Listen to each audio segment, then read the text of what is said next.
my friend. Hey, how are you? I'm doing all right. Got a little bit of a cold. Excited for a couple reasons. First, the Mountain Cog podcast, our entire audio catalog is now available on YouTube and YouTube Music. I've been pushing for that because I've been deep diving on YouTube and I think it's cool. I think there's a lot of people on YouTube and it's easier to find us. Yeah. So what do you do if you go to YouTube? You just type in Mountain Cog podcast. It just pops up. And so there you we don't, are. You don't and also on YouTube Music for the folks that use that. But you don't have to be on YouTube Music. No, you don't have to be on YouTube Music. Okay. It comes up on the normal video player, although it's just like the Mountain Cog logo. We don't have any video yet. Yeah, you don't have to deal with our faces. Yep, so, which, we'll see. Yeah. We might experiment with that and see how you guys like in the future, but no promises. So I got this, I went and visited my mom for Mom's Day. Yeah. I rode Sunrise, our downhill park with Chairlift access, and then headed over to hers. And she doesn't have a lot to do there. Right. It's like a grandma's house that doesn't have a lot of stuff to do. And so I got her old tablet and I was playing this video game and I got totally addicted immediately. But I noticed when I'm playing it, it's one of these little games where you build towers and defend and it's very time consuming. It's total time suck. I don't suggest anyone do it. Right. But the reason I bring it up is because I could put YouTube on and I can't really watch it. So our podcast would be perfect and I could play my little game and still be here. Or do your suspension work. Well, that's actually what I do at work. Yeah. Absolutely. But so that's out there. So that's cool. The other thing I'm excited about is Lacey, my wife, and I decided to make the plunge and buy a van life van. Did you buy it yet? So I haven't yet. I'm flying out Friday morning to Dana Point, California. Yeah. Actually, I'm flying into John Wayne, which is in Orange County, just northeast or southeast of LA. You don't have to give directions, man. Nobody cares. All right, whatever. So I can't help it, man. I'm a strategist. We try to tell things. Anyways, I'm buying it from a dude in Dana Point, California. But I will tell you, just get under that thing because sea air and rust. No joke. Yep. So. Nope. I absolutely plan to do that. Yeah. Okay, so we have an interesting special topic podcast today. Mm-hmm. And I'll start with a joke. Okay. Is it going to be bad? I don't think so. I don't think so. We were looking for this. So the podcast today is going to be about Chinese brands. Okay. We're starting to see pop up. And many of them are manufacturing OEM providers to the brands that you all know, but now they're starting to pop up and become brands selling direct. They've either started or they've indicated that they're going to start. And I want to talk about a bunch of stuff related to that. So it's a joke about China or Chinese people. I don't think it's too bad. So let's see. Be careful. I'll be careful. I tried to pick one. Okay. It might not even be, it's probably not even funny, but we'll see. All right. Why do Chinese people love fireworks? Oh, well, I mean, yeah, they're like the leaders in it, right? I guess. I don't know. I don't either know. China or Mexico. One of the two is the leaders in fireworks. No, not Mexico. Really? Yeah, they do a lot of fireworks, I think. But yeah, I think you're right. I think China's probably got the... Yeah. They're it's where they started. The firework capital. We don't know. They love it because it's their culture. Because they know how to ignite a celebration. Oh, God. That is a horrible joke. It's not even... Oh, man. All right. Well... I would rather have... What if we do trivia instead of dad jokes? We could do whatever you want, bro. Okay. I'm just saying that joke was so bad, I may not want to do jokes again. I may be non-jokel from now on. Non-jokel? That's a word. I'm pretty sure. Fucking contribute and bring a joke that's funny, man. Yeah, I always forget, man. I have some of the best jokes, and then I'll immediately forget them. You got to write them down, man. You got to write them down. It's horrible. Anyways, you all have signified to us that you like these kind of strategy podcasts where you kind of go research some stuff and pontificate about things that are happening in the industry. You are telling us that through your consumption rates and the amount of you that are listening to the episodes. So we're going to keep doing them. They take a little longer to prepare for. So I had 3 people come in the shop last week that are like, hey, are you that what do you say, Mountain Cog guy or that podcast guy or something like that? And one of the guys, I was like, damn, am I famous or something? He's like, yeah, you kind of are. And I'm like, no, I'm not. That's so stupid. I'm not. You are a little famous. It's funny. I was riding Bean Peak after, so I did this big tour of Arizona. So hit Sunrise Parks, then visited my mom on Mom's Day. And then she's up near Flagstaff and then came back down to Prescott and they have a new mountain bike gravity park. Prescott. And Prescott, and it's called Bean Peaks, and they just finished phase 5. I don't know, but they finished a new phase. Yeah, well, they have the 5th hub, which is the top, and went and rode those, and it's gravity. It's pretty awesome. They've got a black jump line that's got gaps, really nice. Wow. And then they've got a blue line that I like better because I'm a tabletop guy. Really good jumps, and they go all the way from the top. You have a feeder trail up to the top, and it's all been funded. It was pretty awesome. I got to say, it was a lot of fun. So, well, that's cool, man. Yeah.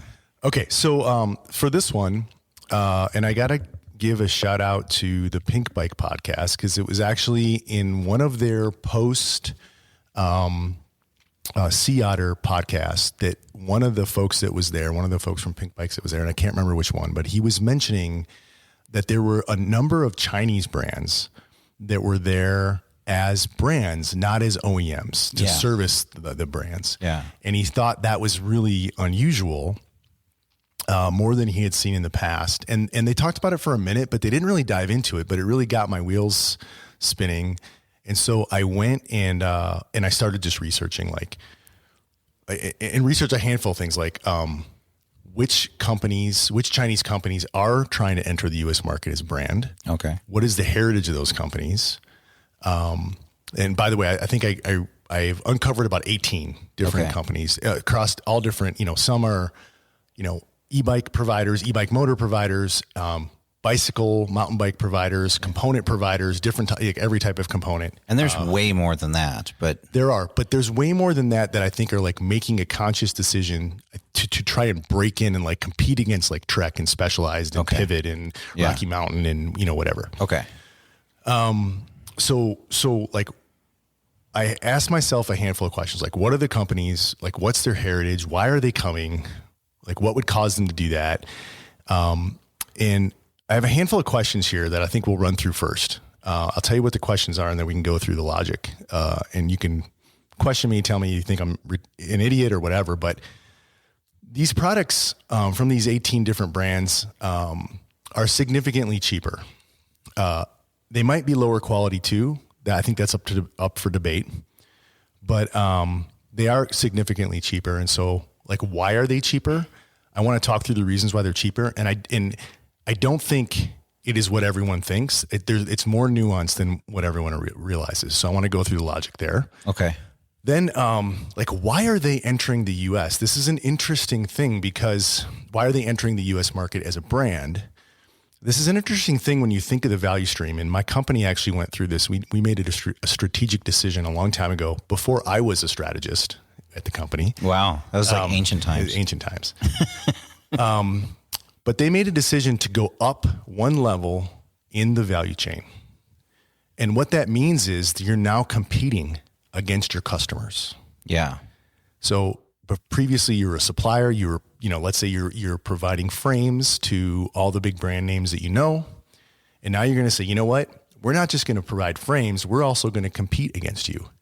And to me, that's a really interesting proposition because it changes the dynamic of your customer-supplier relationship if you're now a competitor in addition to just a supplier. Hold on one sec. There we go. Okay. All right. Just I didn't want to I didn't want to crack one open over your pontification. We also took a look at in the different categories that they're entering, what are the difference in prices? How much cheaper are them? Mm-hmm. How much cheaper are the Chinese products? There are several reasons why you should not consider these and why not to buy is another category. And the final one is there's a handful of these companies that I think are worth looking into deeper. Okay. And then some that may or may not be. And one that I actually bought one of their products and I'm going to test it out. So we'll talk about that too. Okay. How's that sound? Sounds good. I'm excited. We have an outline, so we'll try not to squirrel too much. I will definitely tell stories. Yes. Cause I always do. So, but yeah, let's dive into it. So why are Chinese products cheaper? Right. So that's the first topic. So why are they cheaper? So what everybody thinks, what do you think? What is the first thing that comes to your head? I think what people think. Yes. I know different. Yep. Just because I'm more exposed to stuff, but I think everybody thinks, it's just cheaper labor. Right. And that is, I think my research suggests that is an element. Yeah. But that is shrinking. Yeah. The labor situation is getting slightly better for the Chinese factory workers. And so it's not as big of a factor as it was in the past. Okay. Hey, can I give you like 3 things that I think people think of? Yeah, keep going. Chinese? And then I'll go through my list. We'll see. Like the cheaper labor, I think is the one thing. Sounds good. Second, it's like knockoff, like cheaper quality. And then I would say the third thing is they tend to copy and not do their own design. So those would, if I had to like put like 3 things that I think people think of when they think Chinese products, that's probably what I think most commonly comes up. And I think all 3 of those with some slight like tweaks are actually aspects. Okay. But there's more. Okay. All right. So definitely labor costs. Yeah. But that is actually shrinking. It's not as big of a variable. The second thing is vertical integration. So I think of Giant. Correct. Okay. Right. Good. Yeah. So there's this thing called fee on fee. Okay. So if you do you step in that? Like, how do you get it off your shoe? You step in it? It's not that kind of fee. Fee on fee. So fee on fee. Like if I buy a frame from you, you're going to charge me a margin. So you're going to have your costs and then there's going to be a margin. That's your profit. Yeah. My cost is your cost and your margin. Okay. All right. And so as you vertically integrate, you remove that fee on fee, but your operating costs do go up. And so it's a balancing act. But if you can get it to the point where you're efficient and your operating costs are less than the fee that you would pay, it's actually cheaper to manufacture if you're vertically integrated. So when we talk about Giant owns the mine. Right. They get the aluminum. Right. We talked about that. The smelter, the processing of the aluminum. Then they make the frames. Then they make a lot of the components. Then they make the bikes. And then they even have Giant. I think they have Giant stores. I'm not sure. But and our hypothesis is that vertical integration makes it cheaper for them to produce and deliver the product. And your fee on fee concept is that when that Giant frame manufacturer needs aluminum, they're buying it from themselves. So they're not, or, if I'm like, I don't know, pick any brand. I don't know who buys. I mean, I do kind of know who buys from Giant because Giant makes frames for lots of people, right? We talked about that previously. But if I buy a frame and it costs Giant $600, well, they might put a $200, and I'm just making up numbers here, margin. But they may put a $200 margin. And so if I'm the bike brand, brand XYZ, my cost for that frame is $800. Yeah. Right. And Giant's cost to make the same one with their name on it is $600. Assuming, correct. Correct. Yeah. So you pull that fee on fee out. Yeah. So vertical integration, a lot of these companies are heavily vertically integrated. Yeah. The second thing is, and this kind of gets to part of what you said, their research and development costs are lower for 2 reasons. One is you said copy. The right way to say that is reverse engineering. Oh my God. Which, by the way, is legal. Yes. It's even legal for U.S. companies to do that. So if you say you copied it, is that legal or is that semantics?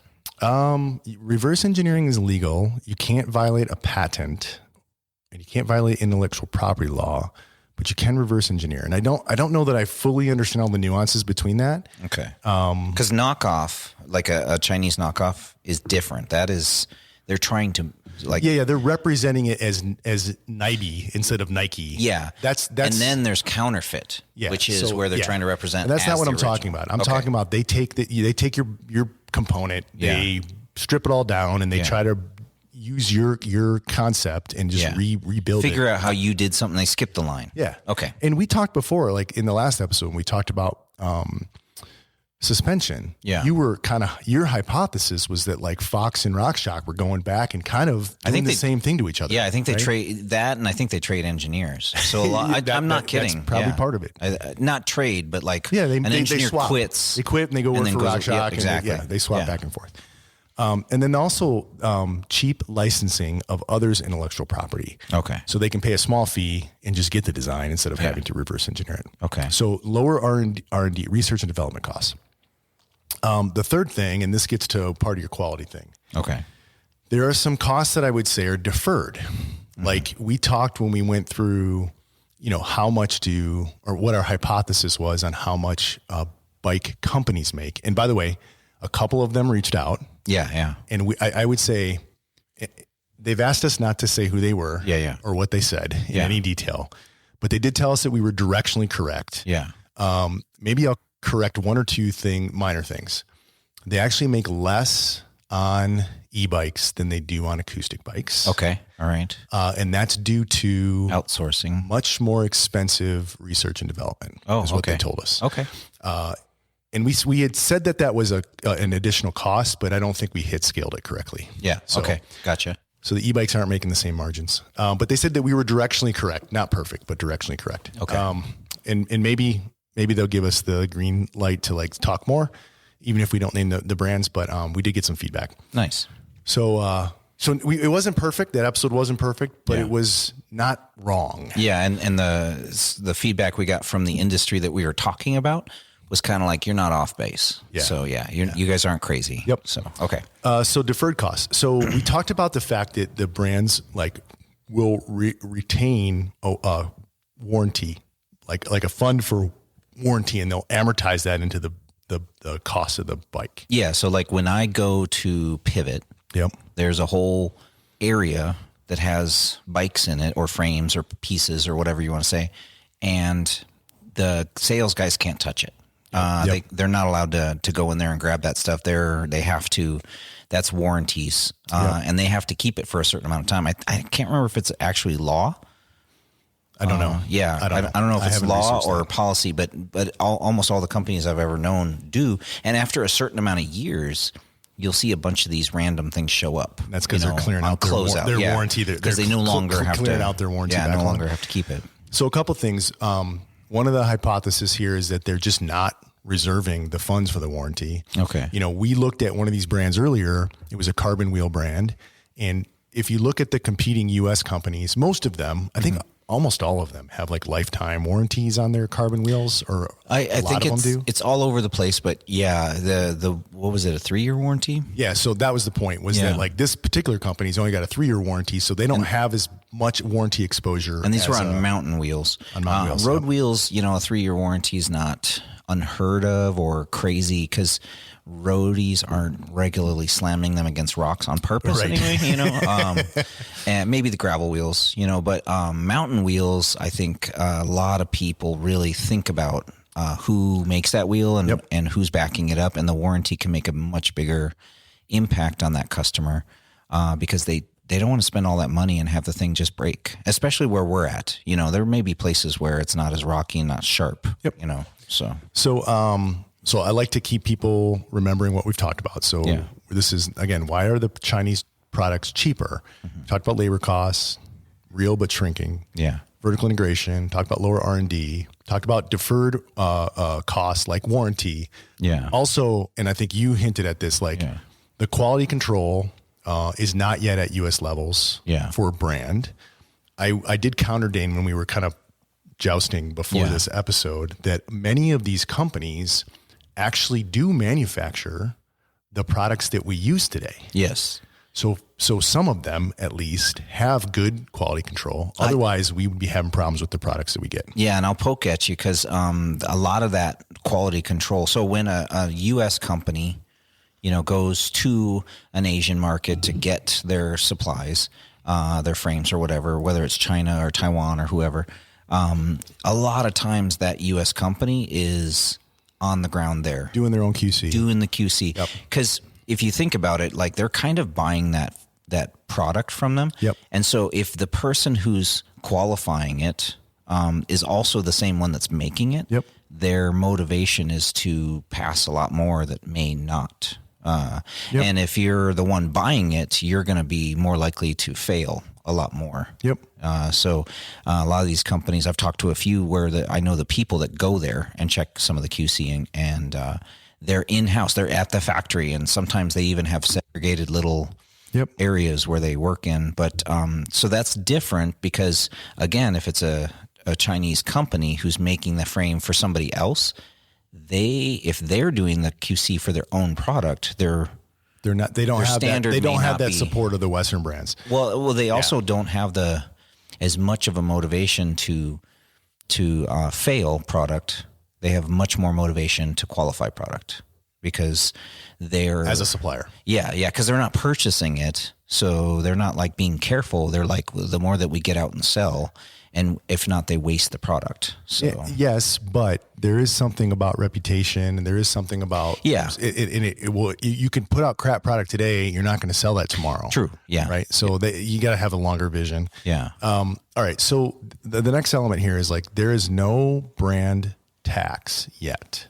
And what does that mean? Yeah. So there's this kind of like unwritten thing around brand tax that like maybe you pay a little bit more for a pivot for no other reason than it's got the name Pivot on it. Yeah. You pay a little bit for the name. Yeah. So I had somebody say that the other day. Yeah. And it's tough because as a pivot dealer, and if I've drinking the Kool-Aid, you know, and all of these companies, they want you to drink their Kool-Aid. They want their brand. Into Pivot's facility, right? Yeah. We've seen amazing stuff. Yep. And we think there's a ton of value there, right? Yes. Yeah. I would say that it's hard if you don't know the specifics to justify why something costs more than the other until you get into it. And so like my old story about my digital camera, where, you know, I went and spent $500 and got this amazing camera, and I was all excited and thought I had spent so much money on this camera. And my buddy is telling me how much he's a photographer. His lens was $2,500. To me, you know, that was an expensive, like outrageous amount. To him, he sees the value. And so when you ride a brand that is a higher quality and you're paying more, and your buddy thinks it's, you know, just for the name, they may not have the knowledge to know why. Yeah. Let me give you an example that might illustrate what I'm saying. Okay. So let's say that we start Mountain Cog mountain bikes. Yes. Right. And we use. Let's do it. Mountain Cog mountain bikes. Let's all be pink. Let's completely go out of business. Let's make them pink. All right. And we just hire the best, you know, bike designers in the world. We steal all Faction Bike Studios guys. Yeah. Yeah. We just hire like the best bike. We learn French. We learn. Je ne parle pas français. We learn French, and we basically like outclass Pivot. We outclass them on the design. We outclass them on the manufacturing quality. We outclass them on the spec. We outclass them on everything. Okay. And we bring a Mountain Cog mountain bike. Okay. That is a higher quality product. Than the Pivot. Yeah. And we put it right next to the Pivot. Yep. The Pivot people will go to the Pivot. Right. Because they know the name. Yeah. Yeah. And so the point is you can have a super high quality product that you're not able to sell. The name has value itself. So what does that mean when you say no brand tax yet? So we're going to talk about XDS and XLab. Yeah. This is a Chinese brand. Yeah. XDS, one of the biggest frame builders in the world. Yeah. They've released a now road, we think soon to be mountain. Yeah. I believe their bikes are super high quality. Yeah. Nobody knows that name yet. Yep. So part of the reason why they're entering the market so cheap, and they've probably got their margins so low, is because that's the only way they can break into the market is with a lower price. Okay, so the brand. With XLab, they have a World Cup or Pro shit. I'm so bad with road. They have a Euro team. They have I don't know that. A pro team, like Tour de France team. They do. Okay. And so they're becoming more known. Right. And so the price will go up. Yeah, because it costs them money to do that. And so that's the brand tax you're talking about. Yes, to get their name out gets there, established, it costs more money to get that name out there. Right. And that's that, the and tax. then people know it, and then Okay. All right. I'm following you. I don't know if anyone else is, but I'm following you. Well, they seem to like these episodes. All right. And we're already 23 minutes in. I don't know that we're going to even get through all right. Well, let's move faster. Okay. So the next thing is Chinese government export incentives. Yeah. So first, for exporters that are building product that's leaving China and being sold internationally, China has historically offered tax rebates to those companies, though they are scaling those back. Yeah. They've also offered things like cheap industrial land, so like subsidies on the land that they would buy and use to build the factory and then manufacture the product, subsidized electricity costs, and then low interest state bank loans. Yeah. And so effectively what that means is the cost of capital, like how much it costs for them to get money, is structurally lower than like a US brand would be that's like privately financed.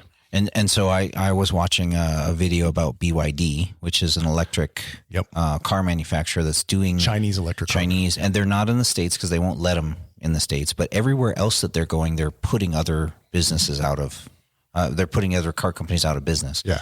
And it was a good video because it did it it basically talked about everything you said, but it also said that because China has done so much in investment in manufacturing to where they're almost building cities of manufacturing, if they look at their manufacturing as if it broke even, all of their population would have a job and prosper. So they don't even need. So they don't have the same profit incentive we do. Yeah. They're like, if they're just breaking even and we're churning stuff out to the point where if they don't get that stuff out of the country, people can't eat. They don't have jobs. They go back into poverty. Yeah. And so they're feeding their poor. Yeah. And we're buying yachts. Yeah. Well, with our profits. But it's one of the reasons that business does not have to make the same level of profitability or meet the same level of profitability that a business in another country may have to. Yep. Because they don't have the. So I think corn is one of my examples in the U.S. Subsidies. And so where you're like, you don't, you're getting propped up so that you can't fail, and I think China is doing a lot of that with this market, what we're seeing. Yeah. So labor costs, vertical integration, lower R&D costs, those deferred costs like warranty and quality we talked about, the brand tax, and then these kind of government export incentives. And then you said dealer network tax. Yeah, you pushed back on me about a little bit about that, but effectively what I was saying was they are starting. All of them, I believe, have started to enter the market, DTC. Yeah. They want to get away from that and go to a dealer network. Yeah. But for the moment, they don't have your profit. Yeah. I think there's two things about that. Like, I think one, direct to consumer is much harder than a lot of people know or think. And so I think they recognize that. But I also think that they want to shake off the Chinese cheap, all those things that we said, that we think of China. And by being in a dealer, you have a lot more. Them a little. Yeah, a lot more legitimacy. Yep. So, all right. So we're going to move on to the next section. And this is where it gets really interesting, I think. Okay. So why are they actually entering the market? Why are they moving up the value chain? Okay. And competing with their customers?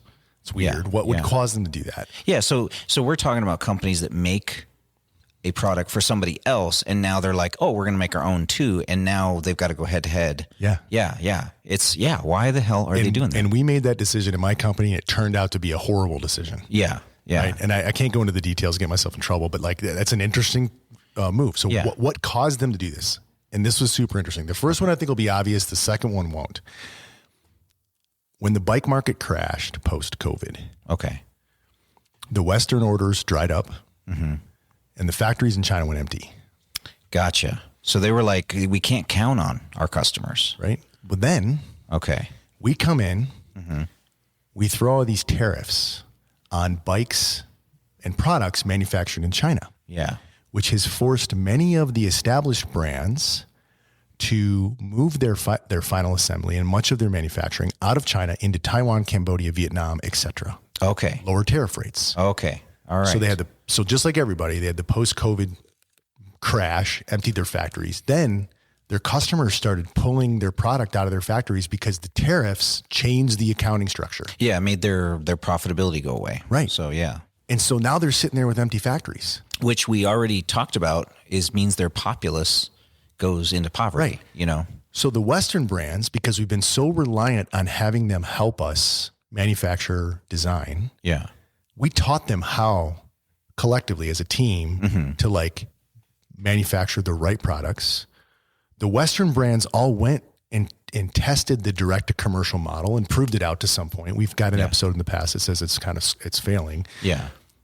The carbon manufacturing process has matured and got simpler, easier to work with. It's just gotten better as just technology matures. Yeah, it's not as proprietary anymore. More people know how to do it. Right. So they know how to do it. They've got a market entrance channel in DTC. Yeah. Their manufacturing of carbon has gotten easier.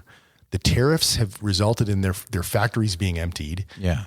And the bike market crashed and impacted everyone. Yeah. So they're like, well, shit. Take control. We'll take control. That's exactly it. We'll take control of our own destiny, make our own brand and our factories. We don't have to rely on the OEMs anymore, and we'll get in. And because we don't have that brand tax, that name brand recognition, the only way we can get in right now is on cheap brands. And my hypothesis here is that many of them are going to try to break in. Okay. Some of them are going to establish good names. Yeah. Then those products will eventually get more expensive. Yes. But they're breaking in on low prices. Crazy. So okay. So Western brands. Okay.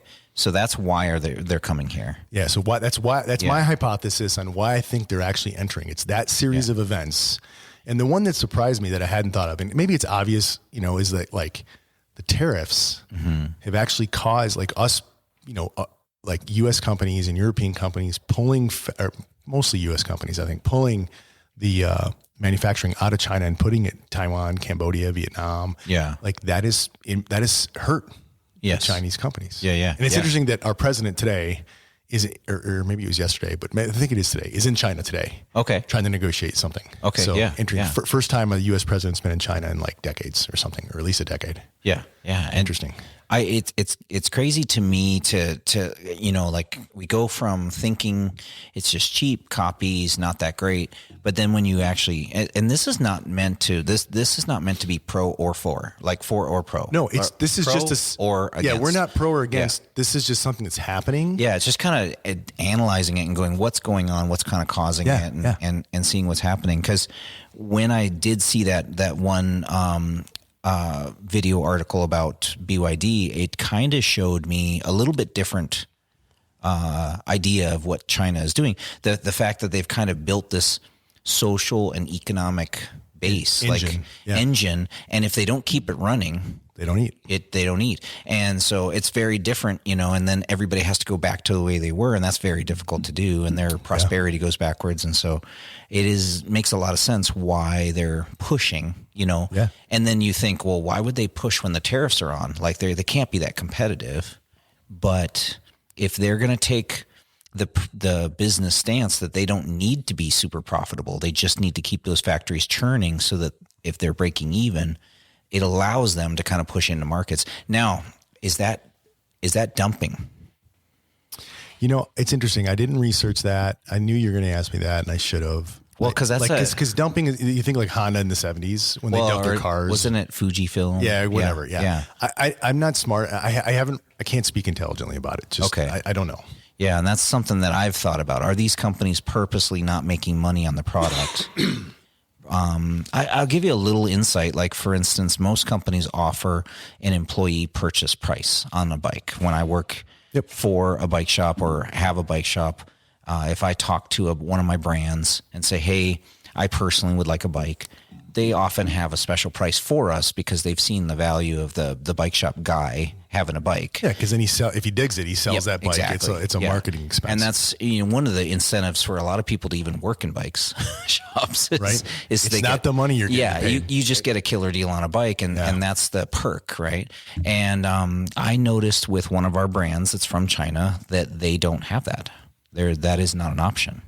And so if one of my employees wants that bike, they don't pay any different than the shop does. They don't get any incentive for that. Yeah. And can I name the brand, or do you not want to? No, I don't. I mean, it's pretty much obvious. Yeah. If you're a long time listener, first time caller, or if you've listened to one episode, you've heard Dane talk about one Chinese company. Yep. Yeah. And so, but I found that interesting because it's the first time we're dealing with a Chinese company that's straight up from Chinese. It's not just a Chinese product where we're bringing it in. So, all right. So why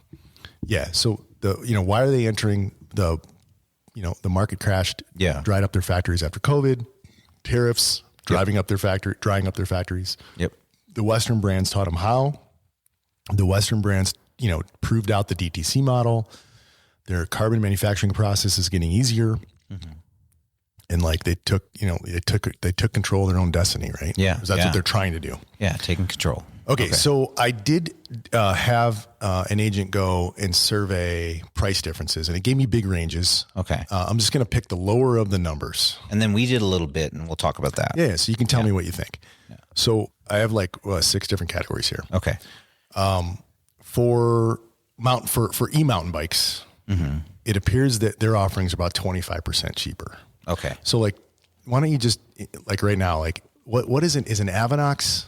So E-bike 25% cheaper than a comparable brand. My big example is if you compare Amflow with a Specialized. Yeah. And the top line Amflow is right around 10 grand, just over that. And the top line Specialized until recently was like 15K. So that's like 33%. Yeah. And the top line Specialized has essentially the same things and is much heavier and has a feature that the Amflow doesn't, which is the removable battery. So you can swap batteries and stuff. Other than that, the Amflow kind of beats it on power, watts. All the features are the same or better. And so the Amflow is kind of kicking their butts, you know, and then they just, I think Specialized just announced lowered all their prices on their e-bikes.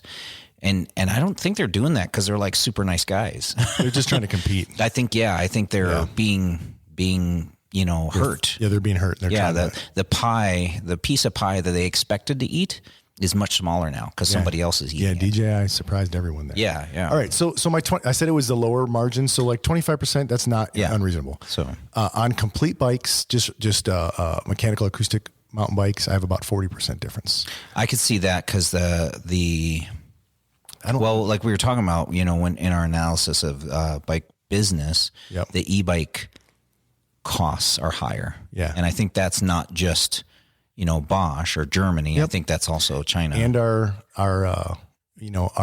friendly brands that gave us comment on that last episode did say that we had overestimated their margins on e-bikes a little bit. Yeah. Okay. Yeah. And so I would say that's probably 40% seems crazy, you know? Yeah. So a $10,000 bike you'd get for $6,000. Yeah. And the only grain of salt I would throw in here is when you take a tried and true bike that's been developed, it's got a lot of R&D behind it, and then you take a Chinese version that's supposed to look like that. Yeah, we're not saying they're better. Yeah. We're not even saying they're good. Yeah. I'm just saying they're cheaper. If you just say it's a carbon, you know, enduro shaped object, and this is a carbon Santa Cruz enduro bike, and they're 40% cheaper, I don't think people would be upset with that. But I will say that it's not just all cheap garbage Chinese stuff, which has been proven by the Avinox Amflow bike I'm looking at there. Yeah. That's a good bike. Yeah, it is. Now, I didn't get along with it. Yeah. Not because it's a crappy bike. I just didn't get along with the kinematics on that bike. It just didn't feel good to me. And that's going to always be the case. Yeah. You know, there's always 20 different bikes. 5 of them I like, 15 I won't. Yep, right? exactly. Yeah. All right. So then we get into some group sets. There's a couple companies, like Wheeltop and L-TWOO, they're doing electronic shifting. Yep. And I did verify this. They're significantly cheaper, like half price or 40% cheaper is what I have here. Yeah. Whether they're as good, I have no idea. Mechanical group set, 12 speed, 70% cheaper. Yeah. And again, So grain of salt, because I've ridden the cheap some stuff. of them are not good. They're very bad. But we're not saying that they're all very bad. Just some of them are bad. Yeah, I would say that in my experience, as many decades as I've been doing this, anytime somebody's trying to cheap out on their chain and cassette, they often just will not. It just won't feel that great. And for the Shimano fanboy that you are, Shimano is just going to kick their ass. Oh yeah, for sure.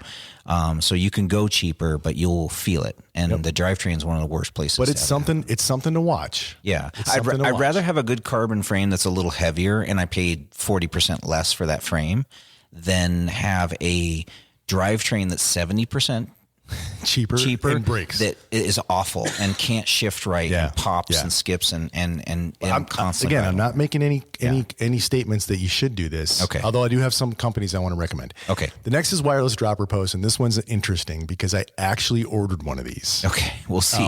We're gonna see. Yeah. So this was a total. I have no. I don't think anybody knows. Yeah. This was a total dropping crazy experiment, but at Sea Otter, a company called Seekrun, introduced a very simple wireless dropper for $238. Yep. Yeah.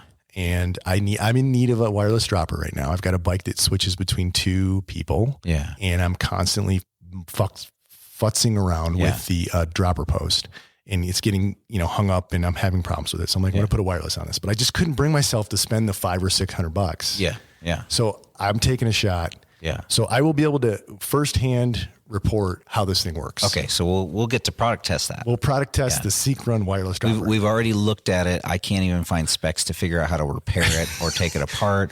So we'll see how it goes. Yeah, we'll see. We'll see. So significantly cheaper. Yeah. And then carbon wheels, 35%. Yeah. And so so are we talking about this stuff do you want me to do the comparisons? Well, let's go through a couple more of these topics, then we can jump into brands. How's that sound? Well, let me talk about these comparisons because they directly relate to your percentages. Okay, go. So, and like we were talking about trail and enduro, but we took one of the brands that we're going to talk about is took a downhill bike. Yeah, Quick Pro, right? Yeah. And we were taking Quick Pro and we looked at their downhill bike. So it went online. You can get them in the US. Yeah. Their downhill bike comes with a boxer on the front and I think it's a Super Deluxe coil on the back with GX. Yeah. And aluminum wheels. It's kind of a VPP style. Yep. It's tough because it's got an idler on it. Yeah. And it's, so I'm going to off put you a little bit here. Okay. What you're doing is cherry picking. Yeah, well, I just picked one of the brands that's cherry picking. You just picked a random bike and you're trying to compare them and you're going to make the assumption that this one's a better deal because of that. Well, that is not a comprehensive analytical method. Don't step on my dick. I'm just saying that's not even cool.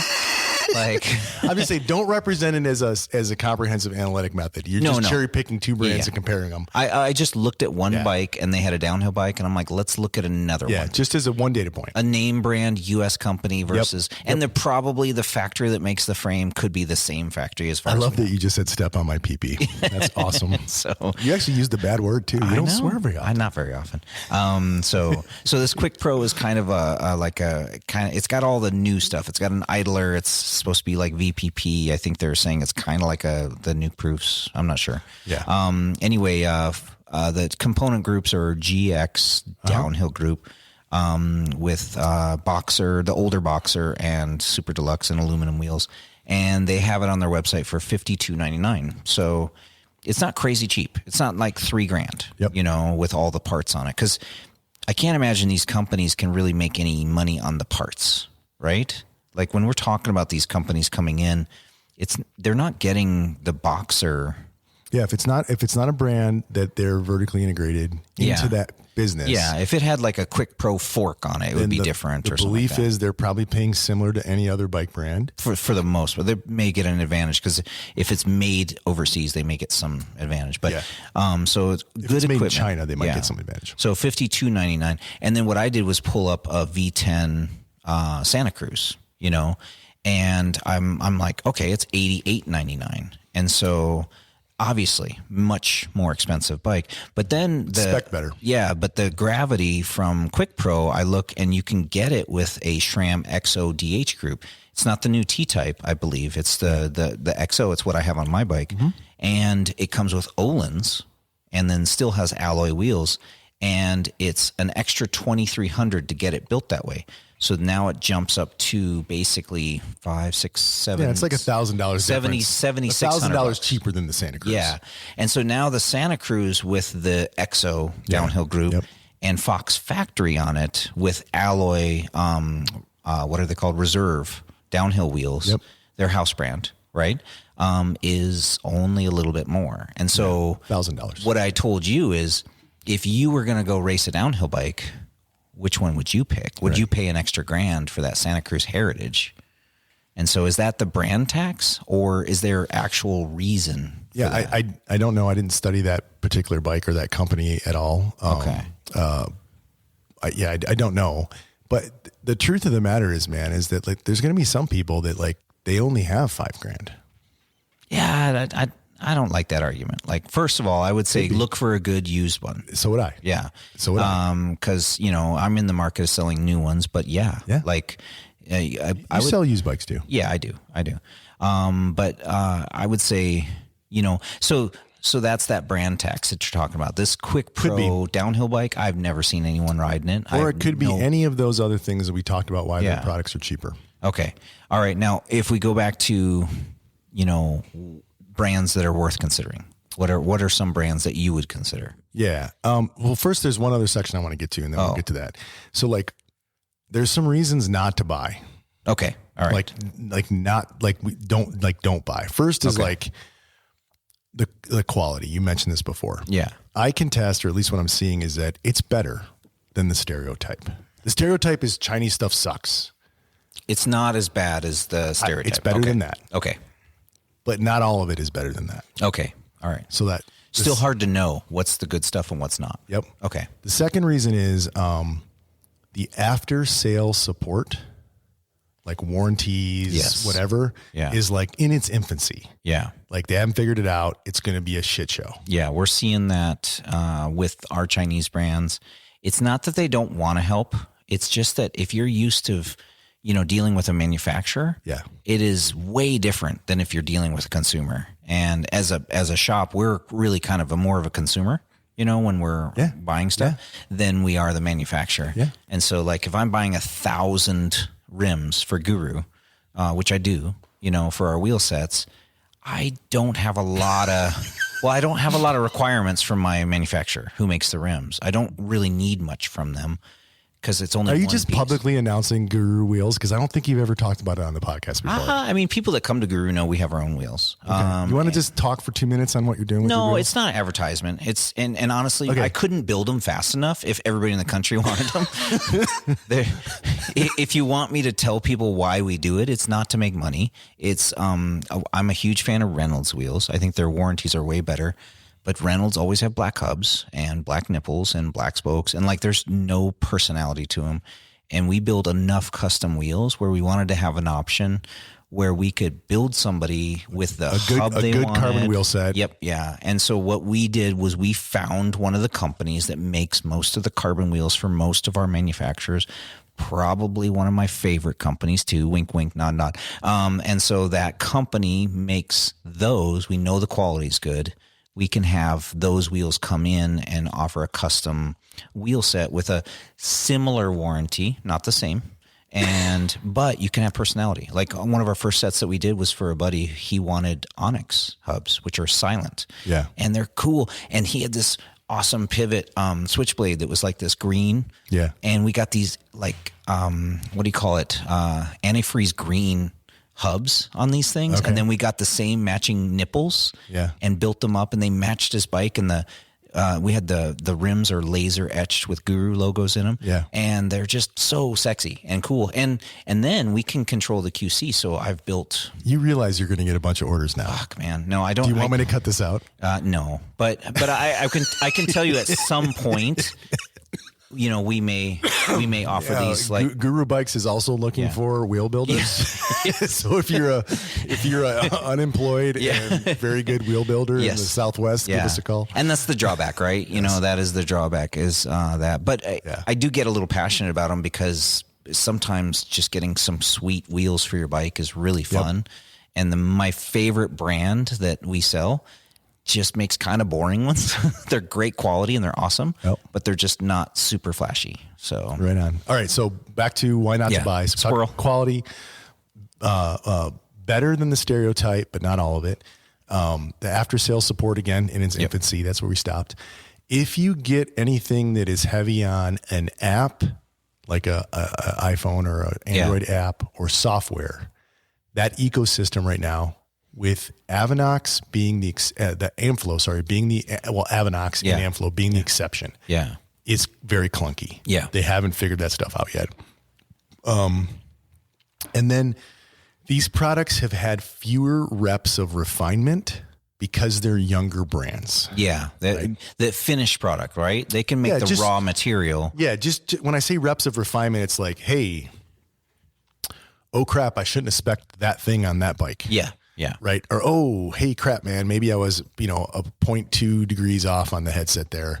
Mm-hmm. The more mature brands have had lots of refinement over lots of repetition, lots of trial and error. Things worked, things didn't, and they learn from that. And all those lessons get factored into. And do you think that they, so let's say a company that's super innovative and heavy engineering, which like Pivot, is like doing a lot of testing and really refining, and every little thing about that bike is really refined. If they develop that bike and then put it to market through one of these companies, let's say that's the case. We don't know. And then that company now has all that info to kind of go, oh, we can use this, but the next version of the pivot is already refined. Yeah. So they're always delayed and a little behind. Could be. I would say But you got to give them some credit too. They're smart people. They are. A lot of times some of these companies you can go to with a napkin drawing. And I think a lot of the brands don't have heavy, a lot of the established brands, they don't have heavy engineering departments and they rely on their manufacturer to help them. Yes. And that's what I was about to say. You can go, remember the Grim Donut is something Pink Bike did, yeah. Pink Bike just drew this thing out and took it to a manufacturer, and they were able to make it a reality. So, all right. So I wanted to give you some, just based on my research and my own personal experience, and Dane, you can throw your thoughts in here. Okay. Chinese brands that are here right now, that you can buy right now, that I think are probably worth considering. Okay. First and foremost, the Avinox motor. Yes. I think is definitely worth considering. Tricky there. So just a FYI, there's a lot of Chinese manufacturers making motors that are already out here. So it's more the Amflow bike. So I am not recommending the Amflow bike because I didn't get along with it. Yeah, but the Avinox, but the motor in that bike was amazing. What I'm saying though is that the Amflow bike is a good bike, all Chinese, all produced by them. Yep. Whereas, you could say that some of the motors in some of the bikes that we've had for years have been Chinese, Panasonic and things like that. There's been a lot of motors that we've seen. I don't know that, but I believe it. And so I would say it's the Avinox motor is, yes, it's killing it. And every other company is trying to adopt it and put it into their bikes because it's doing so well. Yeah. And it does not just seem to be hype. It seems to be something that's going to stick around. Yeah.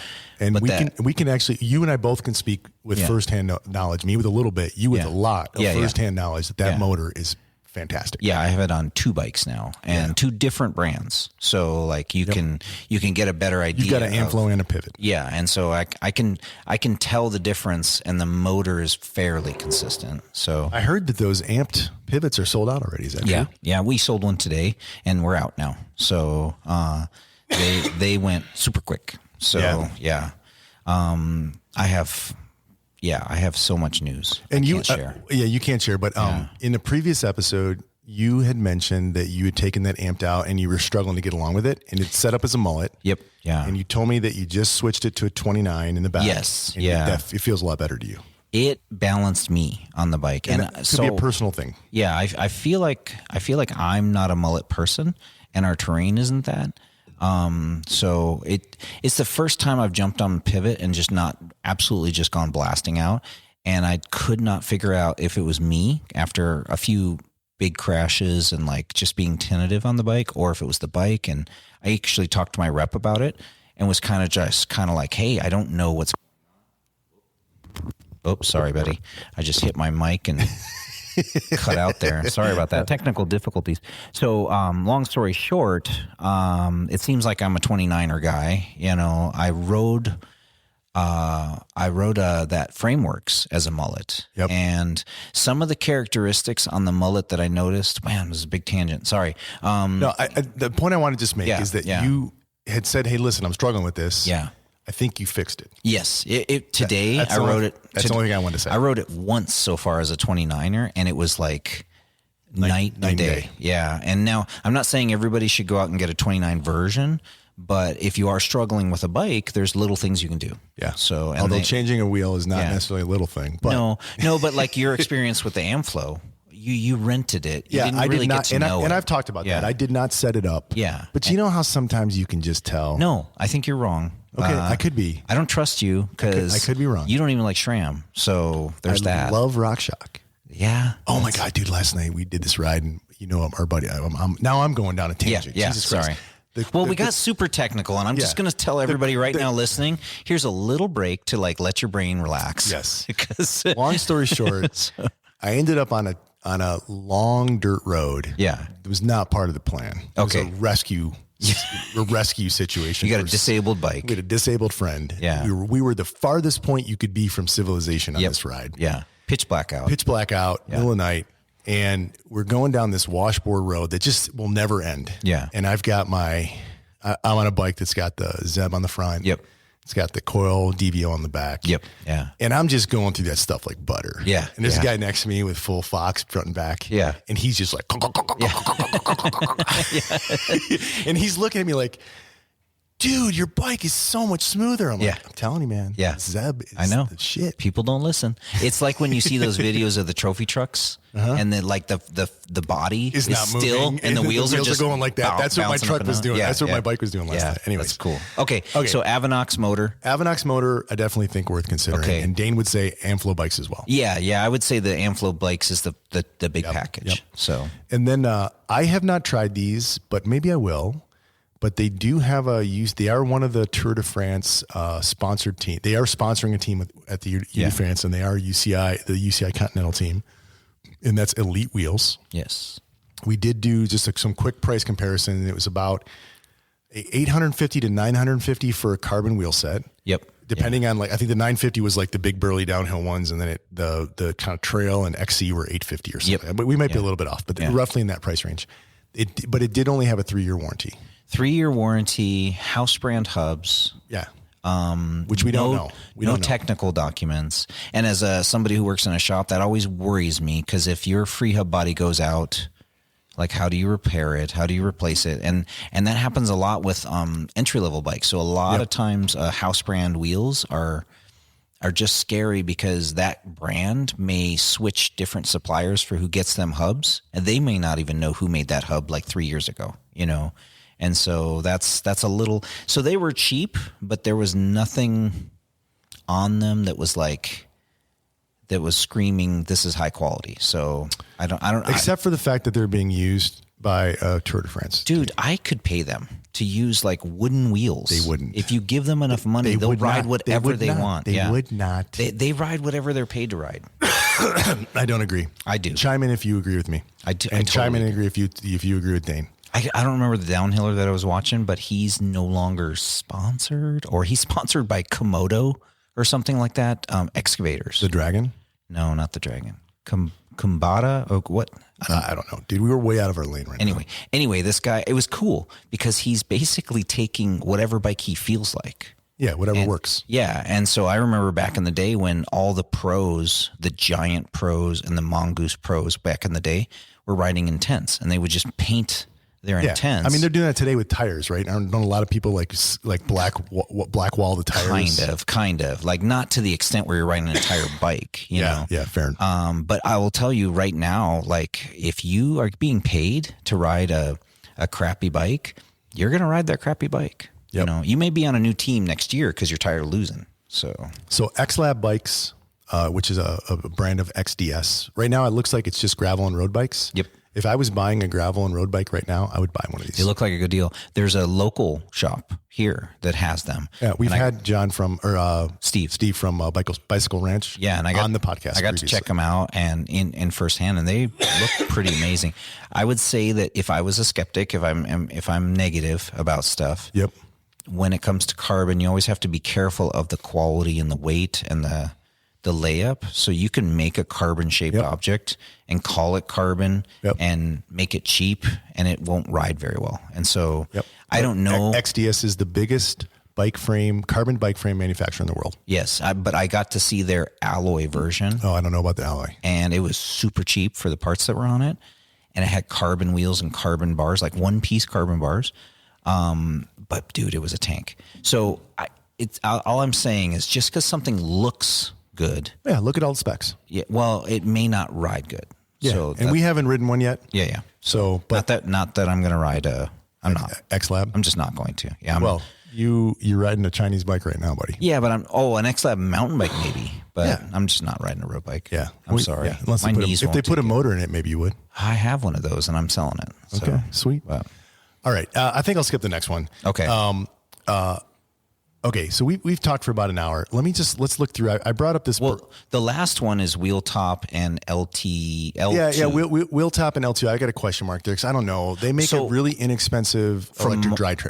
From my standpoint, L-TWOO. Sorry, I keep wanting to say L-TWOO because that's how it's spelled. But L-TWOO is they're gaining traction quite a bit, and they're gonna. I would say this year, maybe next. they're going to give Shimano and SRAM a serious run. No, it's true. Shut the front door. It's coming. And so those are Wheeltop bought Rotor. Yep. And they have stuff that they're developing. Yep. I'm not 100% on with what they're doing because they're doing a different way of things. But L-TWOO, God, that's hard to say when you look at it. It's just totally weird. I don't even know if that's the right way to pronounce it, by the way. L-TWOO? I don't know. Yeah, it's L-TWOO. No, it's W-O-O-O. Yeah, it's what. So there's no H. So just at least that's how L-TWOO? Yeah, that's what you wrote anyway. Fuck, so, I don't know. Anyway, a lot of what I'm seeing from industry people is we're going to start seeing those on regular bikes. So interesting. That'll be interesting. Yeah. All right. So what's the wrap up? Like, what's the wrap up? What's the key takeaway? Okay. All these factors have put the Chinese brands, the manufacturing houses and other companies in a weird position. And many of them are trying to break into the US. We kind of went through why, the pricing, and our thoughts on it. I think they're coming. Be ready. Yeah. And it'll be interesting to see how it plays out. Yeah. And my take on it is there's going to be a lot of discussion over the quality of what you're riding. Yeah. And that is going to have to go right up against. So if I talk about Avinox and that motor system is popping up in a lot of mainstream bikes and not on Chinese only, bikes that you don't know. Yeah. And now if the conversation is, hey, I can get this bike that's only been around for a year or two, or I can get this one, which I've got 4 of already and I love them with the same motor. Yeah. Are the decisions going to be, because before, if that brand didn't have the motor and you just wanted that motor, you just bought wherever you could get that motor. Yeah. So let's talk about Amflow for a second. So there is a hypothesis out there in the world that is not my hypothesis. Yeah. That Amflow was created simply as a launching platform for the Avinox motor. Yeah. I've heard people say that. I can't imagine that is. Okay, so let me rephrase what I was going to say. That is maybe something that they started with. Yeah. But the amount of money I think that they've spent to establish in distributorship in the different countries that they have has kind of made it really clear that they can't just abandon that. Right. But they may sell it. Oh, they may sell the brand? No. Yeah. Why would they do that? Because they wanted to launch the Avinox motor, and they've separated the names intentionally. Yes. And made them what we call separable. Oh. So my hypothesis is DJI is going to sell Amflow. It's going to go off as a standalone brand, and they're going to continue to sell the Avinox motor, and that's their bread and butter. That's my prediction. I did not think about that. I don't think that's a horrible idea. Like, I think that's I don't know if the financials make sense, but yeah, well, if they just don't want to deal with the bike portion of it and just want to make the motor. Now, you could also say that they wanted to have 2 discrete products and you wanted to have separation so that they can sell the Avinox motors to other brands as well. Yeah. And so in that whole competitive thing, so that could be a reason why you separate the brands. Well, why you don't call the motor an Amflow motor. Yeah, exactly. I know that they got rid of DJI mostly because as they were going to start moving to the U.S. market, they did not want to the negative. Trump was like hating on DJI. Not even talking about Trump, but just talking about the security issues with their drone systems. Yeah. I'll take Trump out. Yeah. If we don't talk about politics, then we can't piss anyone off. We haven't said negative or positive about anything. I'm just saying that it wasn't really about who's in office. It was about the security risk that Chinese companies that have ability to transmit a lot of data, including video, was a real concern. And because of that, it caused a lot of issues. Listen, if the Chinese government wants to know where I'm riding my bike, have at it, bro. Totally get that. Have at it. You can have it. Yeah, I totally get that. But I post that on Strava anyways. Yeah. But they didn't want that stuck onto the bike brand. I got you. Which may go more to your point, because you're the first person I've heard. We're officially right now. You're the first person I've heard suggest that they might sell Amflow. Yeah. It's a possibility. If I was their strategist, I'd be thinking about it. Well, like if they just are like, look, this is a pain in the ass. Because the theory, I don't know the actual facts, but the theory right now is that when they were trying to launch this, I remember listening to that podcast that Chris did with pivot that they went and saw it. There was a ton of people that wanted to see it, but it was so new that nobody wanted to commit to it. So they launched it on their own bike. But they literally like went to one of their neighbors and was like, hey, you know, Uncle Bobby, you build bikes for a living, build us a bike. And so the idea is that they used, you know, that Chinese, you know, community of manufacturing to easily build this product. But that may not be what they want to spend their money on. And so they can be like, hey, Uncle Bobby, why don't you just do this and we'll supply the or someone else, because Amflow, the brand name's got value. Yeah, for sure. They built it up quick. So. Right. Okay. All right. Well, we are, let us know if you like this kind of content. You know, we don't know this stuff. We're just researching it and thinking through it. We think it's interesting and fun to talk about. If you guys continue to think it's interesting and fun to listen to, then we will keep doing it. If you think this is stupid and we're idiots, and by the way, we've been getting a lot of comments lately. Yeah. There's some hate in there. That's okay. Bring it. Yeah, I'm not worried about it. You're not hurting our feelings. Wait until we have video and you get to see our faces. Can you imagine our female listenership's going to go through the roof? I know they will. They'll be like, hey, these guys are amazing. Yeah. And they look good. They remind me of my grandparents. Oh, God.